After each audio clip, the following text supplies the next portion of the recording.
Warning, don't listen if it's a podcast you want. This is a Chumcast. Just your basic gabfest among chums. A little news, some entertainment, an annoying opinion or two, and, if you're lucky, maybe even a chuckle. They've done studies, 60% of the time, it works every time. So it's time to buckle up. Whetstone Entertainment, in association with Is Chill Productions, presents Don't Listen, a basic Chumcast. And here are your hosts, Big Red and The Shebs. Remember, everyone, just don't be yourselves.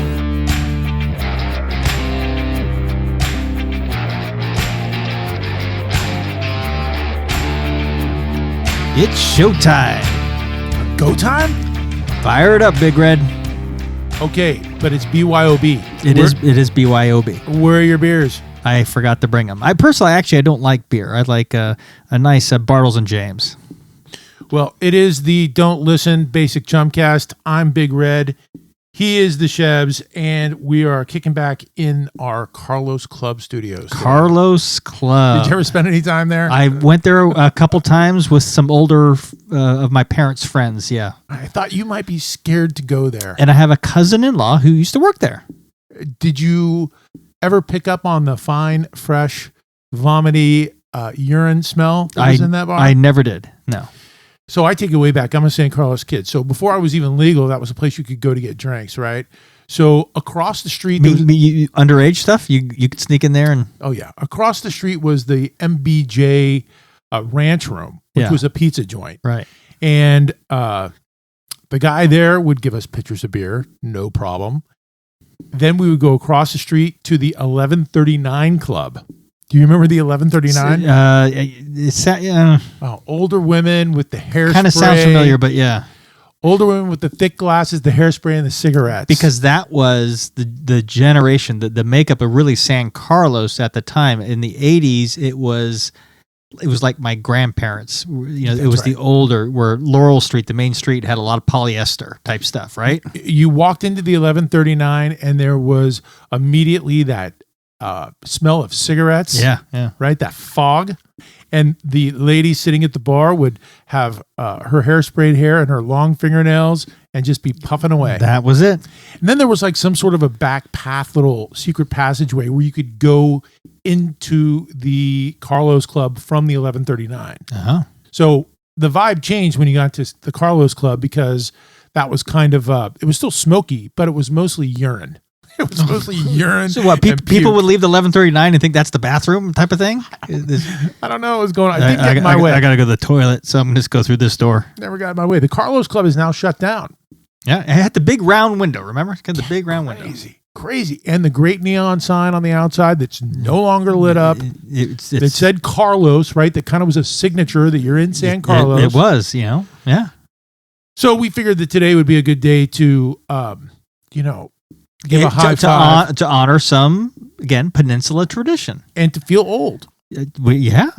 At least your teeth are straight. That's right. I'm going back to episode 1. Mm-hmm. And whoop. There it is. Whoop. Wolverine.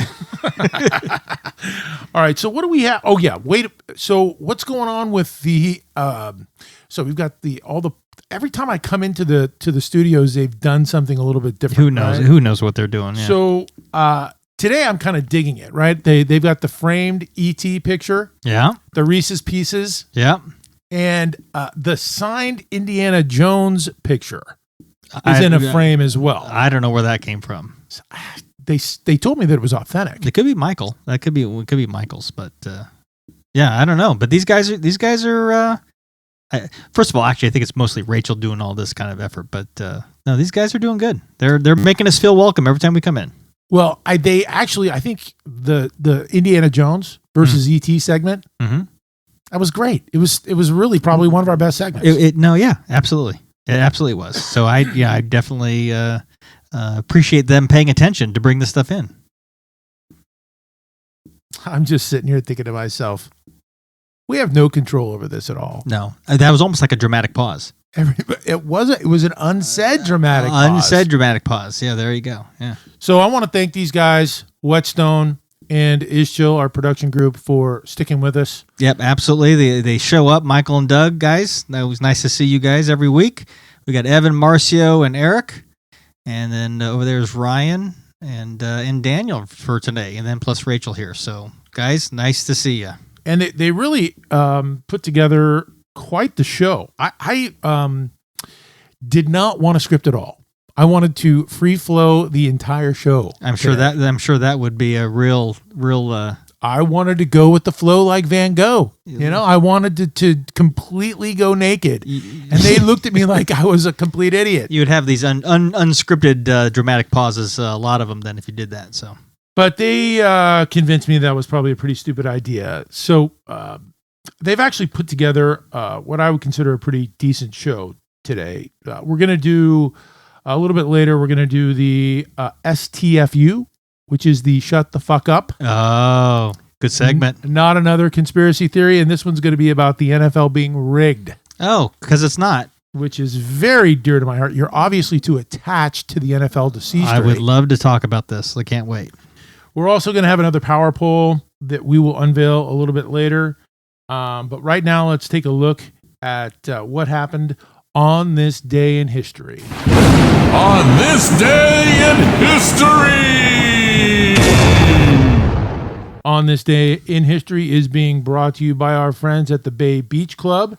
And it was on this day in 1984 that Kenny Loggins started a long 3-week run at number 1 with his hit Footloose. Oh, yeah. Okay. I saw that at the drive-ins. Oh, did you? I did. I didn't even see the whole thing. I kind of made out with a girl the whole time. You're always making out with somebody back then. I can remember this very clearly. I had a lot of, I had sweaty armpits, and I had to put my arm around the girl, and I did it, and I was like, God, I wonder if she's going to mind my sweaty armpits. But she Van Gogh'd with the flow. Yeah, really? She went with the flow. Okay, yeah. okay. So I didn't really get to see all the movie, but I did eventually, because it's only on like AMC like every other week now. Yeah. Anyway, but Kenny Loggins was pretty much the go-to, what would you call this, soundtrack guy of the king of the soundtracks in the 1980s. So it actually kicked off with Caddyshack in 1980, where he did I'm All Right.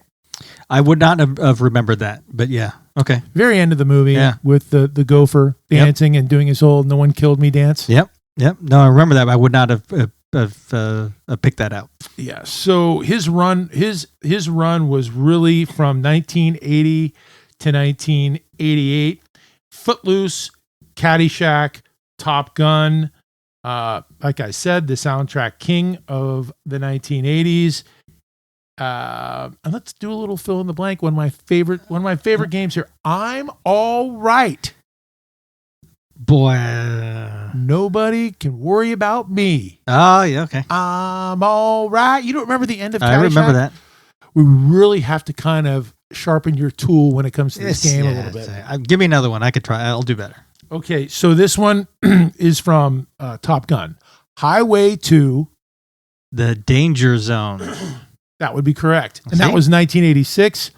And the 1984 Footloose is Everybody Cut. Everybody cut. Everybody cut. Footloose. Yeah. See, I'm okay. I got some stuff. One of the biggest selling soundtracks of all time. Well, everybody cut. You got to do the dance that Kevin Bacon's doing as he's cutting. He's cutting down, kind of moving the hips a little bit with all the people behind him and bringing the whole line down. Yeah. Yeah, that everybody cut. You betcha I'm going to cut. That's a good dance. Been working so hard. Yes, you have. Nope. I'm washing my car. Oh, come on. 8 hours. Who knows that? For what? Oh, that's a great movie. I think that's a classic movie. Right? So Kenny Loggins wasn't doing any bad movies. Right? He wasn't doing soundtracks for crappy movies. He was doing good movies. So anything he's attached to is a good movie.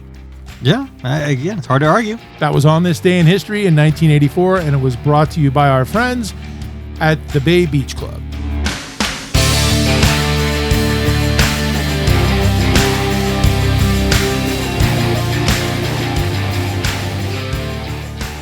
Don't listen. It's a mind virus.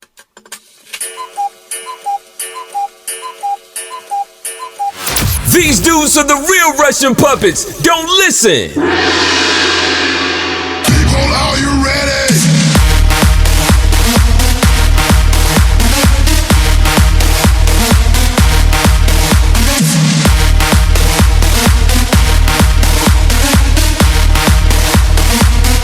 Are you ready?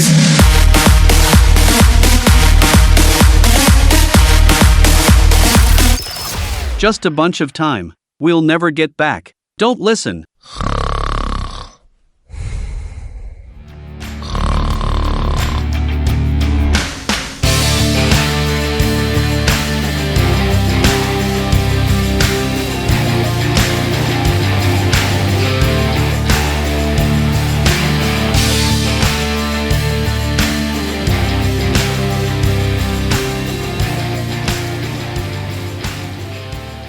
Oh, what a feeling. We're dancing on the ceiling, Lionel. That's right. It is the Don't Listen Basic Chumcast. I'm Big Red. He's the Shebs. And we want you guys to stick around if you haven't already taken off, left, bolted. Well, I'm sure everybody has already. Yeah. Because we're not that good. It's just about me and you anyway. It's just you and I. Yeah. I mean, if you're listening, it's okay. You just admit you're a loser and enjoy it as best you can. But if there is anybody out there besides us, we're going to talk about the NFL and how it's rigged. That's coming up a little bit later on the Shut the Fuck Up. It's not another conspiracy theory segment. And right now we are, okay, they got the fishbowl ready. Let's do it. It's the Booyah and the Boom Shakalaka. Oh yeah, the Booyah and the Boom Shakalaka. And the Booyah and the Boom Shakalaka is being brought to you today by our friends at Rip It Up Oceanic Surf Gear and Apparel. You're really good with those sponsors. It's interesting. You have a kind of a habit of having to search for it. You just can't be prepared. Well, there's a reason why there's a 30-second dance party. It's for you to get prepared for the next segment. That's a pause. Yeah. Well, unfortunately, I get sort of sidetracked with everybody breathing on my neck around here. And, again, it's not a big studio. Yes, but I get that. It's annoying. And it's a thrower offer. All right. Okay. Got the fishbowl. You pick it. There you go. See, now we're talking about the NFL is rigged, but I have a feeling that potentially this topic is rigged because I was having a private conversation with one of my favorite staffers from Whetstone. And I have a feeling that this person may have thought that talking about these talk shows, these game shows, Richard, okay, so I'm gonna get to this. Fine, just say it. It's the game show host. It's Richard Dawson versus Bob Barker is the topic. Okay, right? There you go. So I was having a private conversation with somebody from the staff. Yeah, why do you think this is rigged then? Well, I just didn't see it coming. I didn't know that. I knew that we did some research on this, but I thought it was kind of a joke. I didn't really think that. There's been a lot of private conversations that have been going on that have made it to the show. All right, yeah. So you didn't see this coming, like many of the girls that worked with Bob Barker. And when I do see these, exactly, Bob Barker, the frickin' Casanova. But when we got into the research for this, I was like, this is actually kind of interesting. And everybody's looking at me like, this is stupid. No, this is a good topic. This is fair. So that's my point, is that they decided to go with this. So it's Bob Barker versus Richard Dawson, two of the premier, the powerhouses of the two probably most prolific game shows of our time. Bob Barker was with The Price is Right, and Richard Dawson, Family Feud. Dramatic pause. But again, came to be really known in households with Hogan's Heroes, So it was a surprise to see him as a game show host, as a kid, because you knew him from Hogan's Heroes. And then all of a sudden there he is. It's like, and he was good. Oh yeah, Hogan's Heroes. We grew up watching reruns of my older brother was into Hogan's Heroes, so I had to watch that. Yeah, what a great comedy back in the late 60s, early 70s with Nazis. Yeah. Yeah. Everything was with Nazis. Colonel Klink. Everything was coming out of that era, right? So everything was, the World War II stuff. All the vets were all into that because, the U.S. and its allies were making the Nazis look like fools. It's funny how when we got into the topic and we got into the research, and I was like, there's no, the game shows today are stupid, compared to growing up in the 70s, they were so stupid, right? And it was funny to see how intrigued the young staffs kind of got with Bob Barker. And because these hosts back in those days were sort of iconic, right? They were sort of like people that we felt like we knew, right? Absolutely. Yeah. The shows these days, I mean, they're. So once we got into the research, it was really divided. Like people were like, oh my God, well, Bob Barker did all this really cool stuff for animals, and Richard Dawson had this career of Hogan's Heroes. Richard Dawson was Hogan's Heroes first. Then he was the host of Match Game. And, before Gene Rayburn, then he went on the panel, right? Right. Okay. Right. And so he dominated the ratings at Family Feud, and that started in 1976. And he was finally replaced in the mid 90s by the late Ray Combs. Oh, okay. That's right. So really Dawson kind of hung his hat on that British charm, right? Yeah. Yes. Had the carnation, gave the ladies a nice little kiss. Yeah. It was the classic. Yeah, the flirtation was sort of legendary. Hello, darling. Yeah, his flirtation was pretty legendary, and it made everybody kind of want to be a player. So he may have made his mark, on Hogan's Heroes and whatever, but really, it was that pinky ring and Family Feud. Yeah, there you go. It was before the Running Man. Yeah. No, yeah, he was the good guy there. The Running Man, he became a bad guy. And there's no doubt that Bob Barker, he reigned supreme over, if the price is right, from 1972 to 2007. That's 6,726 episodes of Come On Down. Just the longevity right there, right?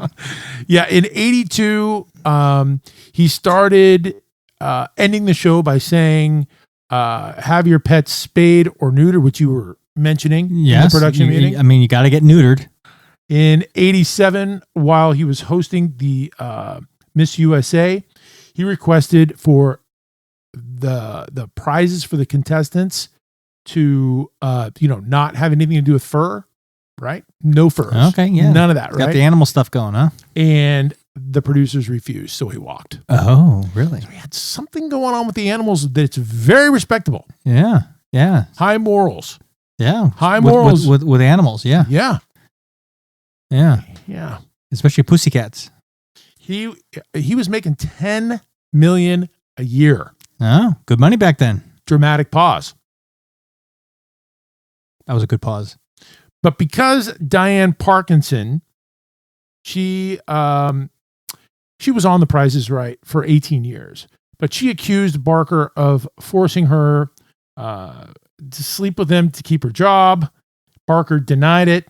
And that turned into another 9 suits over the next 13 years. And Barker said at 83 years of age, it was time to, his time was up. But the truth was CBS pushed him out. Oh, they had enough with the flirtatious on the backside lawsuits, huh? Well, I think in the 80s, you could kind of get away with a little bit of that. And there could be relationships and corporate situations. Mm-hmm. This may have been the end of that. Bob Barker may have had something to do with all the fun that we were having in the corporate offices. Wrecked it for everybody, didn't he? In the 80s. I do want to hold him a little bit responsible. We all need a scapegoat. And who replaced him? Do you know who did that? Yeah, it was Drew Carey? Drew Carey. Okay. So that's had pretty consistent, because now on Family Feud, it's, what's his face? I don't even know. I don't even know. I don't watch the Steve Harvey. Anymore. Steve Harvey's not bad. Steve Harvey, no, he's okay. But the show, we talk about shows getting stupid. It's like the questions now are just stupid. Name top 5 answers on the board. Name a shape of a soda can lid. I would go with round. Is it round? Ding! Number 1 answer. Okay, and then there's no other answers. No, but it's the questions just have gotten stupid, and they almost set it up too much to be very sexually seductive. Oh, I would like that. I'm kind of a perv. So right here, I do have in the notes, Drew Carey took over. His last show Bob Barker's last show was on April Fool's Day of 2015. So we got to pick one. You got to pick Team Barker. This is what was funny about doing the research, right? It was split. It was all split all over the place. They're like, I think I would have I watched some videos. I went to YouTube. They were watching the YouTube videos and stuff. And they were like, some of them liked Richard Dawson and some of them thought he was a complete chauvinist. If I had to pick one who would want to watch, it'd be Dawson. The guy was a character. The guy was just much more of a character on the show. But the longevity that Barker had is kind of hands down. You kind of got to go and tip your hat to, just because, And I've got to go with Barker too because of 1996's Happy Gilmore. Oh, That tips it. It was a totally split down the middle, but when he can make fun of himself a little bit. Yeah. Now the Whetstone people had no idea that Bob Barker was in Happy Gilmore. They knew Happy Gilmore somehow. You guys, they're saying they did. They knew Happy Gilmore. It's his chill guys. Did you guys? Yeah, they've seen Happy Gilmore. They didn't know that Bob Barker was in. They didn't know the gray-headed guy that got in the fight with Adam Sandler was. They're agreeing there. Yeah, they're agreeing that they wouldn't have known Bob Barker. That's right. So we're both going to go with Bob Barker, but Richard Dawson. I think the bet. I'd rather have a drink with Dawson than Barker, but no, it goes to Barker. I don't think Barker might not even have a drink with him. Well, I'd rather spade a cat with Dawson than spade a cat with Barker. That's right. There you go.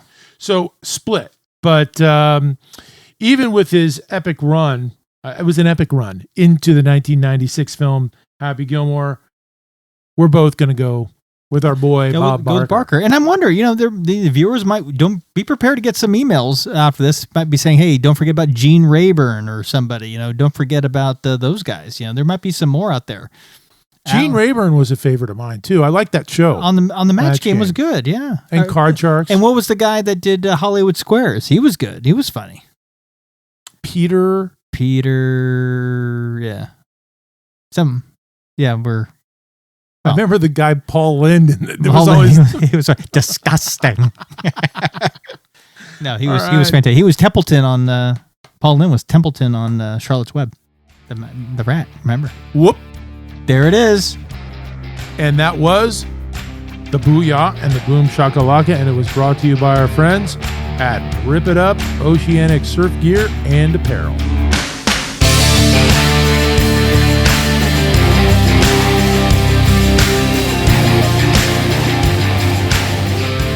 SDFU and GDFO time. You've been corrupted, hijacked, and exploited. Don't listen.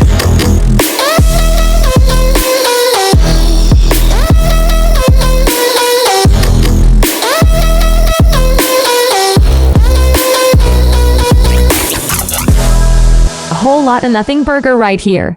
Don't listen.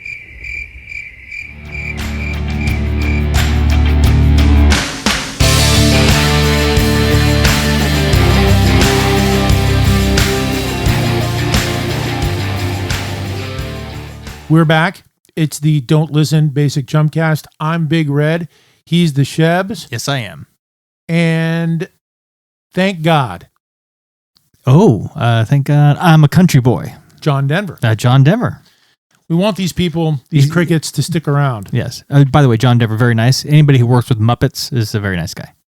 The Glam Glow skincare people, they are bringing us Holla today. So we're going to get to the emails in just a little bit.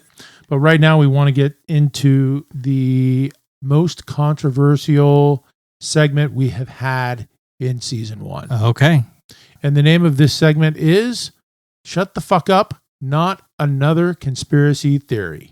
Ugh, shut the up. Another conspiracy theory from hell.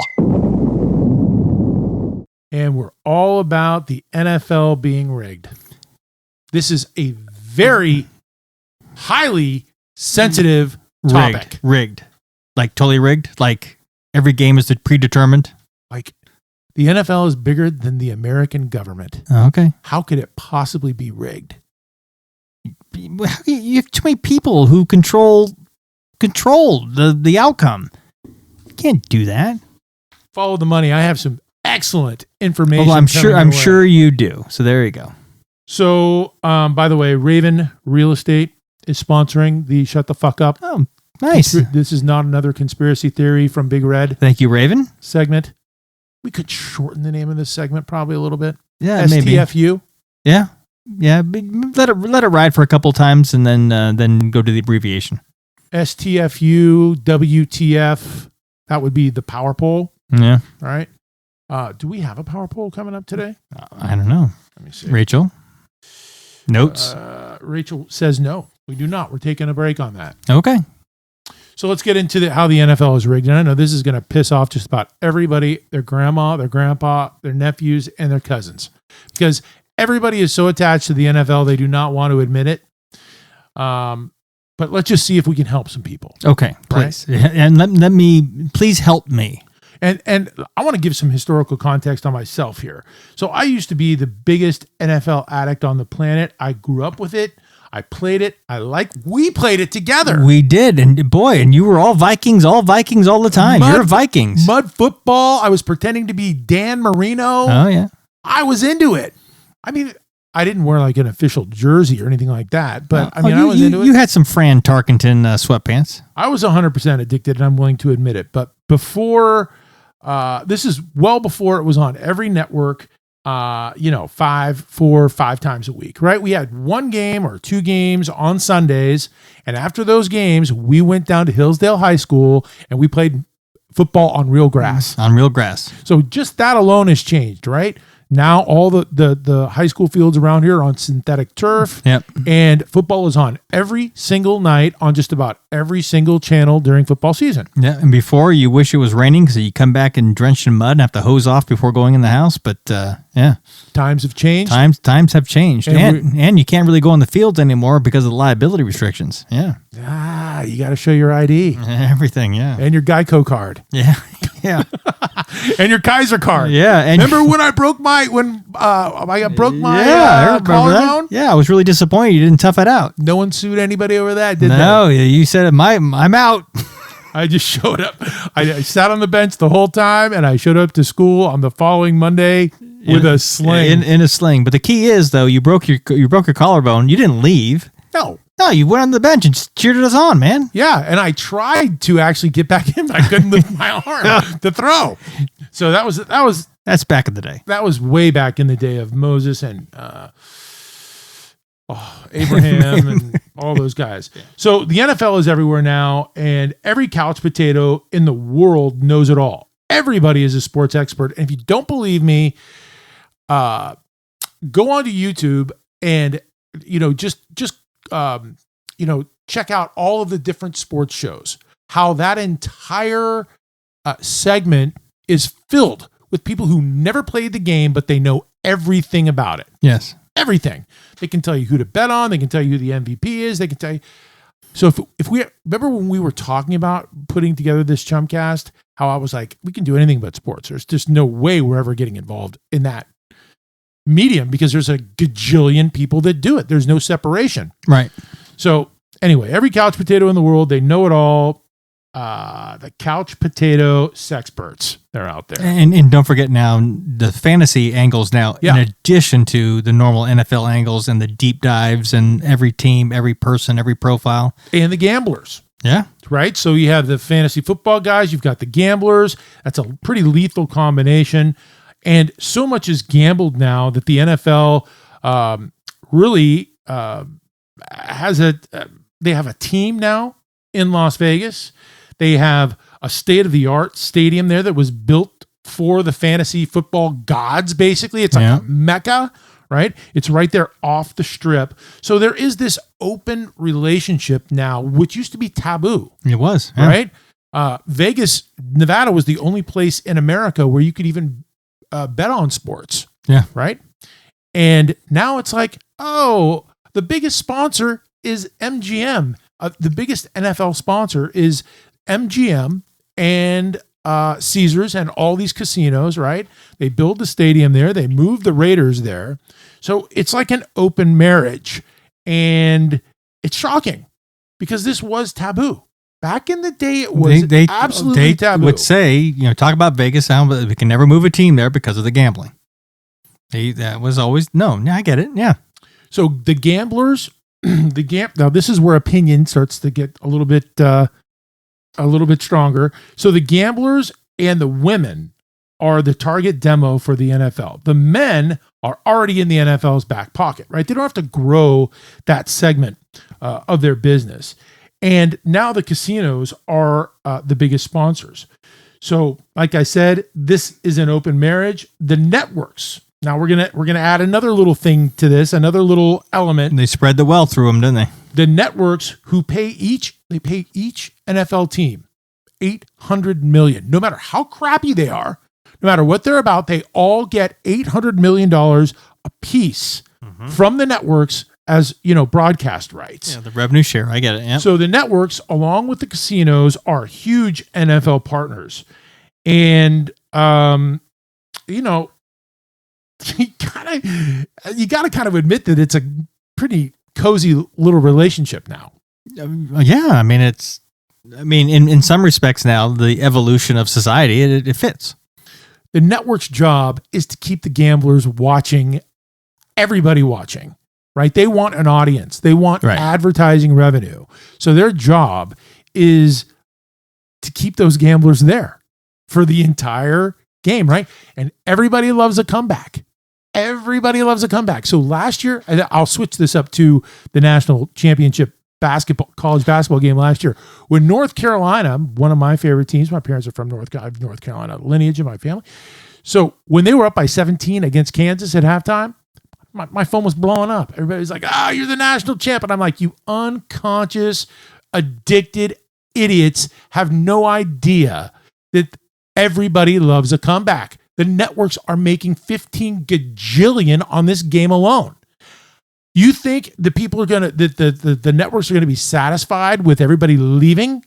No, the script says it's going to be a comeback. How do you pull that off? Everybody loves a comeback. All it takes is one player. All it takes is one referee. It's been rampant in this year's. So there's a referee that says if it gets too far out, let the other team come back. Let me get to that. Let me get to that. It's now I'm all discombobulated. Yeah. You think? So the networks pay $800 million, right, for each team, and they're huge partners along with the casinos who, set the spreads and keep the gamblers watching every single friggin' play. Mm-hmm. Is it a coincidence or a collaboration that the majority of games come right down to that magical mother effing spread? You think that's a coincidence or do you think that's a collaboration? It's a parody of the league. Mm-hmm. I like it. Mm-hmm. Let's get a dramatic pause. Football is now referred to as entertainment, with players referring openly to scripts. Yeah, they will say. Okay. I sent you the Arian Foster video. Yeah. Arian Foster is totally banned. You don't hear from Arian Foster at all anymore. No, you don't. After he talked about the scripts. He's probably hanging by his dick off of a freaking island somewhere because the NFL has more money than the friggin' United States government. There is more money in the NFL than there is anything. And if anyone opens their mouth, they're getting shot. Arian Foster's a dummy. Okay. I'll borrow a line from the movie Contact. Continue. Dramatic pause. So what I'm getting to is that these players are referring to themselves as entertainers. They're talking about scripts openly, although it's not all the time. It's pretty sporadic. But also one other factor that I would like to bring in is that Vince McMahon, the pro wrestling guy from has been a consultant with the NFL over the last couple of decades. The entertainment aspect, yes. And I don't know if he continues to be a consultant, but he was. And if you take a look at it, the NFL has followed that business model almost to the T, right? So they've developed drama. They've developed storylines, characters, scripts with the big comeback drama. The WWE and the NFL are both financed by who? Gamblers. And the networks, right? And the networks. Now, the WWE is a $9 billion $9 billion cable deal, right? So their financing. And what's funny is the WWE is trying to cut a deal right now to where they can gamble on scripted WWE stuff in Vegas. They're trying to get a piece of that. And everybody knows that that stuff's scripted. Right. And a lot of people are starting to figure out that the NFL is scripted too. That's why I watch it. The reason why I like to see how the script plays out. It's scripted on the entertainment side as far as having the story about with the kid with cancer, hoping his hero comes through for him, which he does in the final seconds. You talking about that kind of scripted? I'm talking about the outcome is scripted between the Vegas gambling casinos who have they have money to make in this deal, and the networks who have money to make in the deal. Somebody's got to not catch the ball or catch the ball or call. When conspiracies can only work. That's where it gets fun. You have to have few. That's where you got to look. Few people. That's where you got to keep looking. That's why you have to be aware. It can't work all the time, though. I'm sure it probably doesn't work all the time, and I'm sure the networks and the gambling everybody gets pissed off when. That's why Cleveland wins 7 games because it doesn't work every time. Yeah, well, nothing is perfect, right? But the one thing that we can point out here is that the Hollywood studios are really good at creating drama, characters, and everybody loves a comeback. Yeah, okay. Everybody loves a comeback. That's the big mantra. That's the big mantra is everybody loves a comeback. So when Carolina was ahead by 17 last year in the national championship game, I told my buddies who were like, "Oh yeah, drink up, buddy. It's over. You got a national." I'm like, "Here it comes. Here comes the comeback." And what happened? We had to come back. But that's a whole different issue. Everybody loves a comeback. You just got to remember that. So we got to kind of get through this here. So the addiction to sports is actually not an addiction at all. It's an attachment, right? Fans have fans like you, right? You grew up with the San Francisco 49ers, right? And those teams become your identity, not only with your city, but with who you are. They become your DNA. Now, that's why you can't see the rigging, is because it's so much a part of your identity. You're so close to it that you're blinded. You're too emotionally attached, and you will actually need to separate yourselves from these games for a while. Like if you don't watch the NFL for a month, for a year, for whatever, and then you come back and watch it and you're aware and you've been looking at things or taking a look at other things, the freshness, of that separation and coming back, you'll be like, "Oh my God, dude, this is rigged. Big Red's right. Oh my," you see it completely different. This happens to me with the news. So I try not to watch the news because the news is so sensationalized, right? They sensationalize the weather. They sensationalize, bomb, cyclone, everything. We're going to die, everything, right? So if you don't watch the news for a month or for a week, and then you tune into it, you're like, "Holy shit, dude, this is the most fake crap I've ever watched in my life." And that's because they got to get ratings.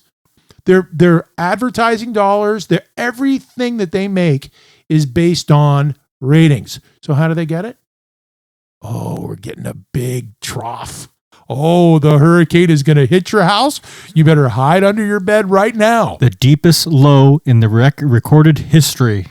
And all I'm saying is that the more you separate yourself, you emotionally detach from those things, the more clearly you're able to see what's actually going on.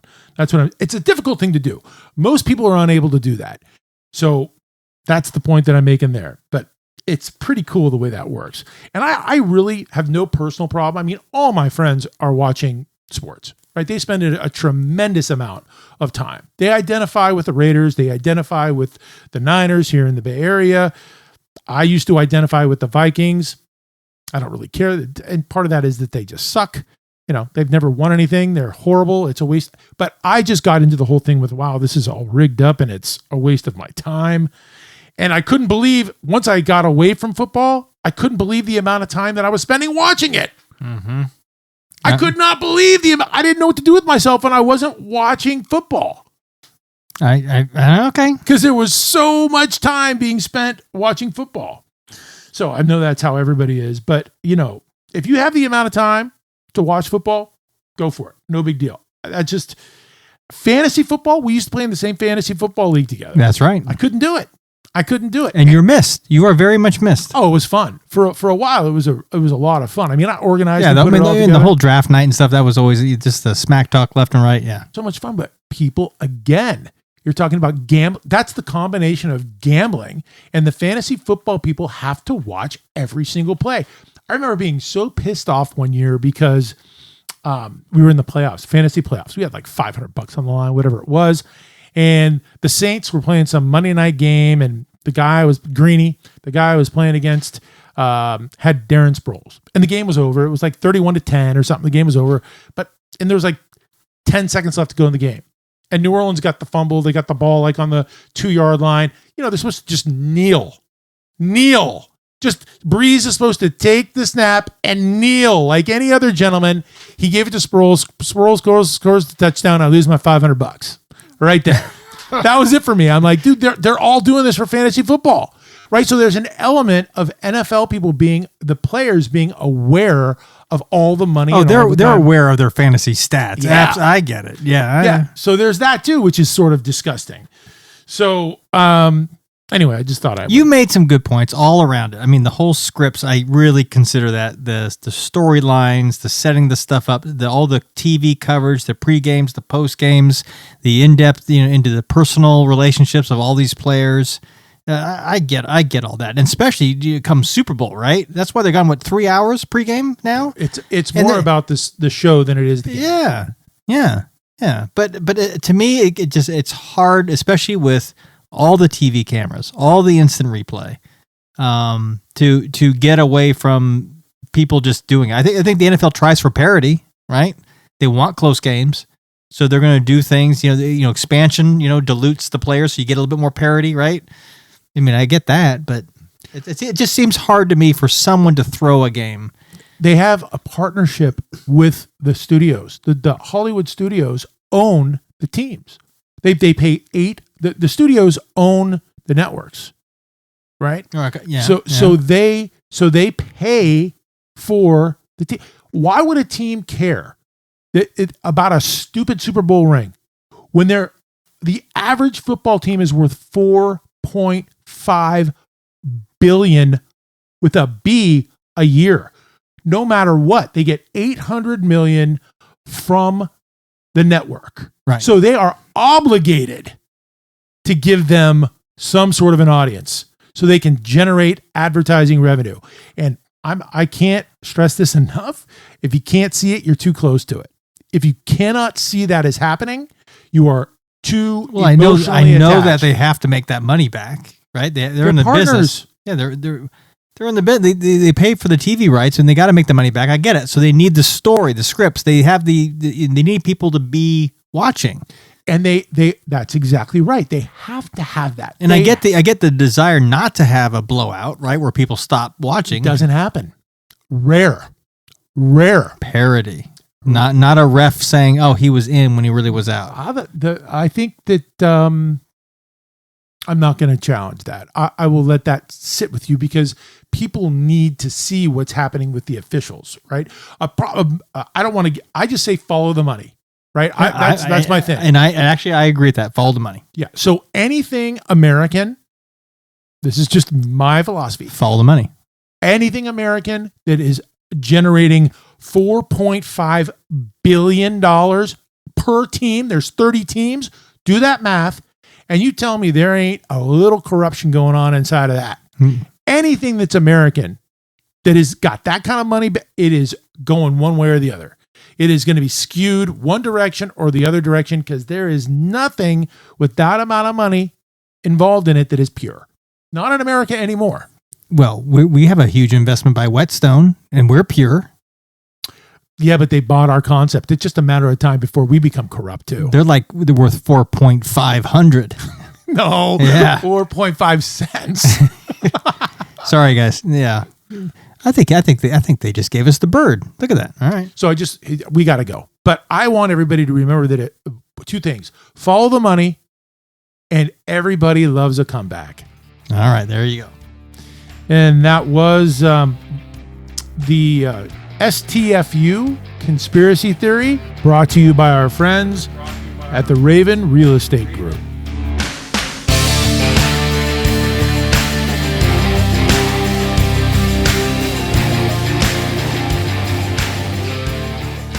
Don't listen. It's a mind virus.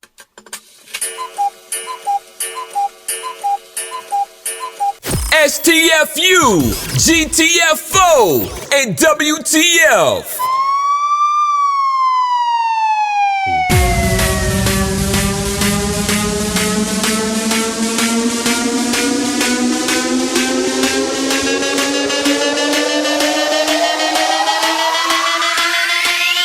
This is how we party.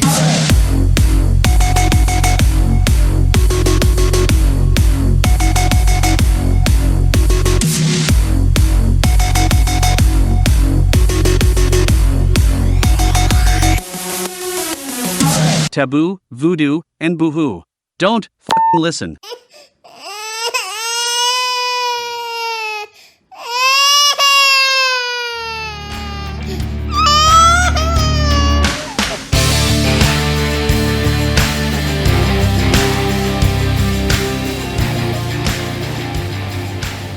Okay, I got to say thanks real quick. We're out of here very quickly. We got to get to Holla, but before we get to it, I want to thank everybody out there for their nonstop, their downloads, their subs on YouTube, and all the reviews that we're getting. Whoop.